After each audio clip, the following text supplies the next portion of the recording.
இன்றைக்கு நம்முடைய கலைஞர் நூற்றாண்டு மருத்துவமனையில் புற்றுநோய் சிகிச்சை பிரிவில் பணியாற்றி வருகின்ற டாக்டர் பாலாஜி ஜெகநாதன் என்ற மருத்துவரை பெருங்குளத்தூரை சேர்ந்த பெருங்குளத்தூரை வசித்து வருகின்ற இளைஞர் ஒருவர் கத்தியால் தாக்கியதில் அவர் பலத்த காயமடைந்து தற்பொழுது ஐசியூவில் தீவிர சிகிச்சை பிரிவில் அனுமதிக்கப்பட்டிருக்கிறார்.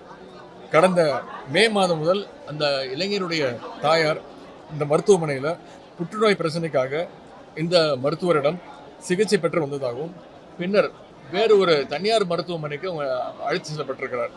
அவரது தாயாருக்கு அளிக்கப்பட்ட அந்த சிகிச்சையில் பக்க விளைவுகள் ஏற்படுவது குறித்து சிகிச்சை அளித்த டாக்டர் பாலாஜி ஜெகநாதன் அவர்களை அந்த இளைஞர் ஏற்கனவே சந்தித்து கேட்டுள்ளார் என்று தெரிகின்றது. இந்த நிலையில் இன்று மருத்துவமனைக்கு வந்த அந்த இளைஞர் டாக்டர் பாலாஜி ஜெகநாதன் அவர்களை கத்தியால் குத்தியிருக்கின்றார்.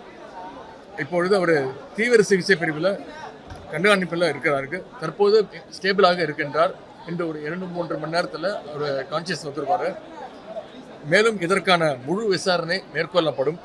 இந்த சம்பவத்தில் ஈடுபட்ட அந்த இளைஞர் காவல்துறையினரால் உடனடியாக கைது செய்யப்பட்டிருக்கிறார். இது மிகவும் வன்மையாக கண்டிக்கத்தக்க ஒரு செயல்.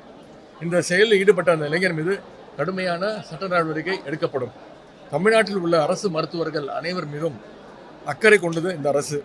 அவர்களுக்கு தேவையான அந்த உரிய பாதுகாப்பினை கண்டிப்பாக உறுதியாக வழங்க வேண்டும் என்று நம்முடைய மாண்பு முதலமைச்சர்கள் அதில் தெளிவாக இருக்கின்றார். கண்டிப்பாக சட்டப்படி நடவடிக்கை எடுக்கப்படும். இது வந்து ஒரு திட்டமிட்ட கொலை தாக்குதலாக தான் இதை பார்க்குறோம். அது மருத்துவமனை வளாகத்துக்குள்ள நடந்திருக்கிறதா எப்படின்றது கேட்குறோம். திட்டமிட்ட கொலைகளெல்லாம் கத்தி அவர் எடுத்துகிட்டு வந்து மறைச்சி வச்சிருந்து ரூம்குள்ளே போய் ஒரு மருத்துவரை தள்ளி அது உள்ளார வந்து பல தாக்குதல் நடத்தி பல இடங்களில் காயப்பட்டு இப்போ எல்லா இடங்களையும் சூச்சர் போட்டுக்கிறாரு. ஸ்டேபிளாக இருக்கார். இருந்தாலும் கூட அவர் தீவிர சிகிச்சை பிரிவில் இருக்கிறாரு. மிகப்பெரிய கண்டனத்தை அண்ணன் பொதுச் செயலாளர் சார்பில் இதை தெரிவிச்சுக்கிறோம். இது முதல் சம்பவம் இல்லைங்க. இப்போ கடந்த வாரம் நவம்பர் 5ஆம் தேதி பார்த்தீங்கன்னா திருச்சியில் இருக்கக்கூடிய இஎஸ்ஐ மருத்துவமனையில் மருத்துவர் முத்துக்கார்த்தியின் வரைக்கும் மணப்பாறையில் இருந்த டாக்டர் அவரை வந்து 5 பேர் சேர்ந்து அவங்க அசால்ட் பண்ணிக்கிறாங்க. அப்போ இதில் அண்ணன் சொன்னது போல் இப்போ சட்டம் ஒழுங்கு தமிழ்நாட்டில் சீரழிஞ்சிருக்குன்னா இப்போ இந்த கொலை சம்பவங்கள் இல்லை கொடூர குற்ற சம்பவங்கள் அல்லது தாக்குதல் வந்து ஏதோ ரோட்டில் மட்டும் நடக்கலைங்க. ரோட்டை தாண்டி இப்போ மருத்துவமனை வளாகத்தில் உயிரை பாதுகாக்கக்கூடிய மருத்துவருக்கே இது நடந்திருக்குன்னா இது பெரிய ஒரு வெட்கக்கேடான செய்தியாக தான் இந்த கருத்தை நாங்கள் பதிக்கிறோம். ஏன்னா இப்போ இந்த நீங்களே பார்த்தீங்க எவ்வளோ ரத்தம் அங்கே சிந்திருக்குன்னு பாருங்கள். அதாவது இப்போ நோயாளி தான் ரத்த வெள்ளத்தில் கிடப்பாருன்னு சொல்லுவாங்க. ஆனால் உயிர் காக்கிற மருத்துவரே இந்த மருத்துவமனையில் வந்து ரத்த வெள்ளத்தில் கிடக்கிற இந்த செய்தியை இந்த திராவிட முன்னேற்ற கழக ஆட்சியில் தான் பார்க்குறோம். அனைத்து இந்திய அண்ணா திராவிட முன்னேற்ற கழகத்தில் சார்பிலாக பொதுச்செயலாளர் சார்பில் கடுமையான கண்டனத்தை தெரிவிச்சுக்கிறோம். அந்த மருத்துவருக்கு மன வலிமையை கொடுத்துக்கிறோம். அவர்கிட்ட பேசிட்டு வந்தோம், இன்ட்ராக்ட் பண்ணிட்டு வந்தோம். அவரும் சொன்னார் பொதுச்செயலாளர் சார்பில் நீங்கள் தைரியமாக இருங்க அப்படின்ற அந்த கருத்தை சொல்லிட்டு வந்துக்கிறோம். அரசு மிக கடுமையான நடவடிக்கை எடுக்கிறது. இந்த ஒரு சம்பவத்தில் உடனே ஒரு அரெஸ்ட் காமிப்பாங்க, அதெல்லாம் இங்கே நிகழ்வு. அப்போ இந்த சம்பவங்கள் வந்து தொடருது. அதான் நாங்கள் என்னுடைய கேள்வி.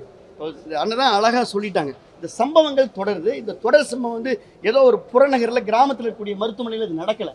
இந்த சென்னை கார்பரேஷனில் சிட்டியில் தமிழ்நாட்டுடைய தலைநகராணி மருத்துவ தலைநகர் வேறு சொன்னோம். இப்போ தலைநகரில் இருக்கக்கூடிய மைய மருத்துவமனையிலேயே ஒரு காவல்துறையால் பாதுகாப்பு கொடுக்க முடியுதுன்னா அதை காவல்துறை என்ன செய்யுது? காவல்துறைக்கு பொறுப்பேற்றக்கூடிய முதலமைச்சர் என்ன செய்கிறாரு? இப்போ இதை விட நீங்கள் கேட்ட கேள்விக்கு ஒரே ஒரு பதில் தான்.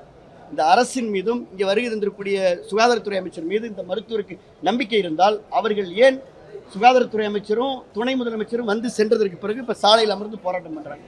இதுதான் என்னுடைய ஒரே கேள்வி. அப்போ இந்த சாலையில் அமர்ந்து இருக்கக்கூடிய போராட்டம் செய்யக்கூடிய மருத்துவர்கள் செவிலியர்களுக்கு இந்த அரசின் மீதும் நம்பிக்கை இல்லை, இந்த நிர்வாகத்தின் மீதும் நம்பிக்கை இல்லை, துணை முதலமைச்சர் மருத்துவத்துறை அமைச்சர் மீது நம்பிக்கை இல்லாத தரையில் உட்காந்துருக்காங்க. இதை விட நான் என்ன சொல்ல முடியும்?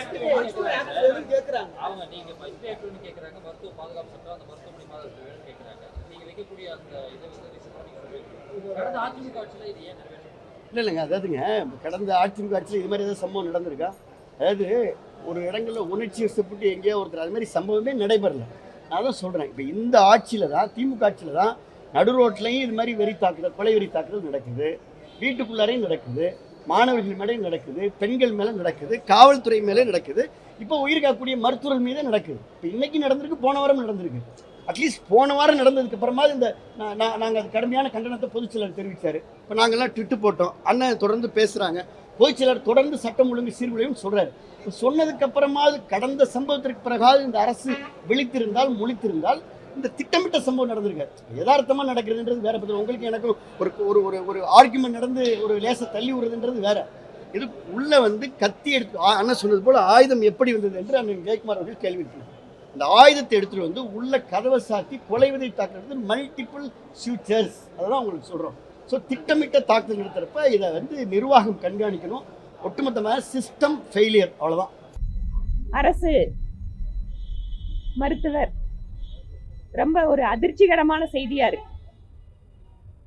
தமிழ்நாட்டில் சட்டம் ஒழுங்கு அப்படிங்கிறது எவ்வளவு சீர்கெட்டு கொண்டிருக்கிறது அப்படிங்கிறதுக்கு இது சமீபத்திய உதாரணம். காவல்துறை அதிகாரிகள் மேல தாக்குதல், அரசு அதிகாரிகள் மேல தாக்குதல். இப்போது ஒரு அரசு மருத்துவர் கத்தியால் குத்தப்பட்டிருக்கிறார் அப்படிங்கிறது என்ன மாதிரி ஒரு மருத்துவ சேவையில் இருக்கிறவங்களுக்கு எப்படி ஒரு அதிர்வலைகளை இது ஏற்படும்? இன்று அரசு மருத்துவமனைகளிலே சரியான மருந்துகள் கிடையாது, போதுமான ஊழியர்கள் கிடையாது, சரியான தூய்மை பணியாளர்கள் கிடையாது. இவ்வளவு பிரச்சனைகளுக்கு நடுவிலே அரசாங்க மருத்துவர்கள், அரசாங்கத்தில் வேலை செய்கின்ற செவிலியர்கள், ஏன்னா செவிலியர்கள் அவர்கள் பணி நிரந்தரம் பண்ணணும்னு சொல்லிட்டு புதிதாக பணியில அவங்க எடுக்கணும்னு சொல்லிட்டு போராட்டங்களை நடத்திட்டு இருக்கிறாங்க. அரசு மருத்துவர்கள் ஒரு பக்கம் போராடுறாங்க.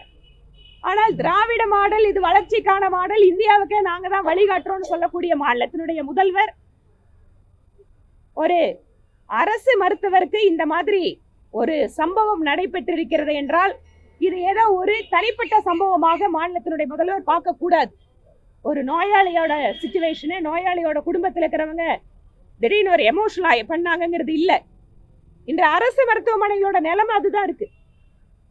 ஸோ இப்படிப்பட்ட சூழலை மாற்றாமல் ஹெல்த் இன்ஃப்ராஸ்ட்ரக்சர்ல தமிழ்நாடு தான் நல்லா இருக்கு, தமிழ்நாடு தான் எல்லா இடத்துக்கும் முன்னுதாரணம் இருக்குன்னா இது எவ்வளவு பெரிய ஒரு மோசமான சம்பவம் தமிழ்நாட்டில் நடக்கிறது. அதனால் அரசு மருத்துவர்கள், அரசு ஊழியர்கள், மக்களுடைய பணியில் இருப்பவர்களுடைய பணி சுமையை முதலில் இந்த அரசு புரிந்து கொள்ள வேண்டும். அரசாங்க மருத்துவமனைகளை தரம் உயர்த்துவது, அரசாங்க ஊழியர்களுக்கு தகுந்த பாதுகாப்பு அளிப்பது அப்படிங்கிறது எல்லாமே ரொம்ப முக்கியமான விஷயம். இந்த சம்பவத்தை நாங்கள் கடுமையாக கண்டிக்கிறோம். இது முழுக்க முழுக்க ஒரு தனிப்பட்ட சம்பவம் இல்ல, அரசாங்கத்தினுடைய ஒரு தோல்வி. அரசு மருத்துவமனைகள் மீது மக்கள் நம்பிக்கை இழக்க துவங்கி இருப்பதனுடைய ஒரு விஷயமாக இதை நாம் பார்க்க முடியும். அது மருத்துவர் மீதான தாக்குதல் என்பது மட்டுமல்ல, அரசு மருத்துவமனை இன்று எப்படி இருக்க வேண்டுமோ அப்படி இல்லை என்பதற்கான உதாரணமாக இதை பார்க்க வேண்டும். கோவையில நடந்த அமைச்சர் வாசுபுரமணியன் நிகழ்ச்சியில மேஜை விரிப்பு வந்து அந்த கொடி நிறத்துல இருந்ததுக்காக அவங்க மேஜைக்கு சொன்னாங்க. ஆமா, அவர் பயப்பட ஆரம்பிச்சாங்களா? நீங்க வந்து அது மங்களகரமான மஞ்சள் பொங்கல் ஒரே கான்ட்ராக்டர் ஒரே பேசியிருந்தீங்க. கரெக்ட். ஆனா நேற்று அதிரடியா மாத்துறாங்கன்னு சொன்னா நீங்க கேட்கணும். ஏங்க பிஜேபி எம்எல்ஏ அந்த கலர் இருந்தா கூட அதை பத்தி கவலைப்படல, அவங்க நிகழ்ச்சி நடத்துறாங்க. நீங்க பகுத்தறிவு பேசுறீங்க, இதுக்காக பயப்படுறீங்க, நீங்க தானே கேட்கணும்.